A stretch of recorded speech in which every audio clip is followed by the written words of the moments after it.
When we think of rap's early icons, we're reminded of a time where street authenticity was at the core of hip-hop. These artists helped create that deep connection between the rap world and the streets, painting a gritty portrait of life in a low-income neighborhood, often ignored by mainstream society. But while these pioneers spoke about rebellion and the struggle and survival, it's worth asking how much about their image was truly them, and how much was the industry trying to project, spread, and capitalize off these people.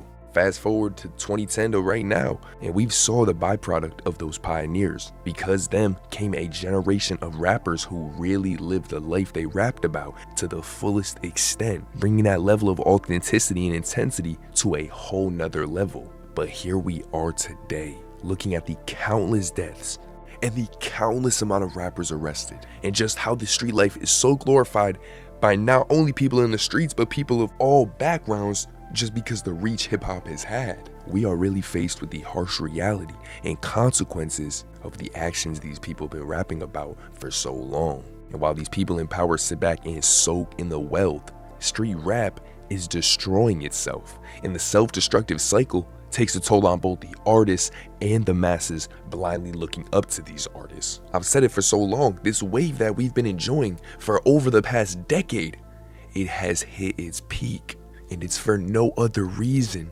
than its own destruction that it pushes. Countless in jail, countless dead. This is the outcome of a wave that was really birthed by street rappers. And although not everybody who followed may have been that authentic and truly been from the environment they claimed, the image that Thug brought, that Chief Keef brought, Future, Speaker Knockers, and all the rest who gave us that new sound with the elements that they took from the street rappers before them, they would go on to have such massive popularity and influence, they changed the entire trajectory of the industry. They were the fathers to everybody who followed for the past 10 years, like I said. But I would say 2021 will be the year we finally started to digress. All the death and destruction, plus the popularity made it so the sounds were becoming so oversaturated, this was bound to happen. But nothing played more of a role than so many of the star artists who are still alive being locked up. We know Thug's been fighting the longest running trial in Atlanta history. Youngboy, who was on house arrest for years on years, was back locked up. And as we all have seen, Durk was locked up just a few days ago on murder for hire, which of course are some very serious allegations.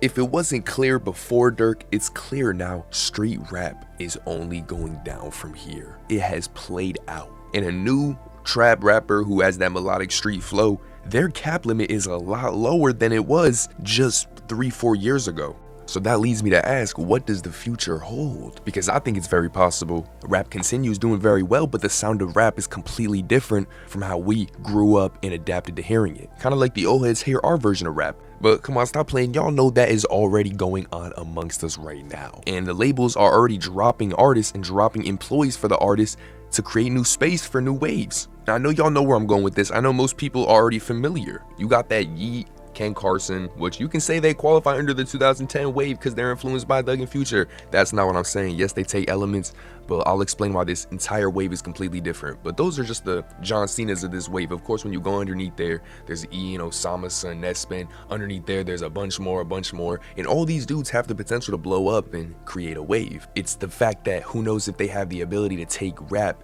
to where it was taken by these superstars in the past 10 years. We're gonna have to let time tell with that. But regardless, Yeet sold 100K first week, Polo G sold 30. Times have shifted, and this new wave is currently amongst us. And to show you it's different in a lot of ways, think about everything I've told you in this video. Listen, this new wave doesn't have to act hard. Of course, our generation had plenty of rappers who talk way crazier than they should, but a rapper nowadays to appeal to the new gen audience can be the farthest thing from somebody sliding on an op. And there's nothing wrong with this. I've told y'all for a while, cap rap is becoming fully accepted. I just think it's so crazy how it's so welcome now, but was so hated just a few years back. And that's why Tyler, the Creator, feels such a way about Ian. And this is really just a product of everything that has happened. Like, think about how much this street trap has spread to the mainstream public. And it's almost like because all the horrible stuff that has happened with all these street rappers in the past decade, it's like y'all don't even care no more if it's hard, it's hard. And with this new door opening and allowing all these new type artists coming in, rap is going to be something entirely different than we know it as for this next generation. Will it go on and remain a top genre? Like I said, who knows? It's up to these artists. Maybe country's gonna completely take over and rap's gonna go out like rock, a thing of the past. But whatever happens, it's undeniable that we have watched street rap, more specifically street trap music, take over the industry and then destroy itself.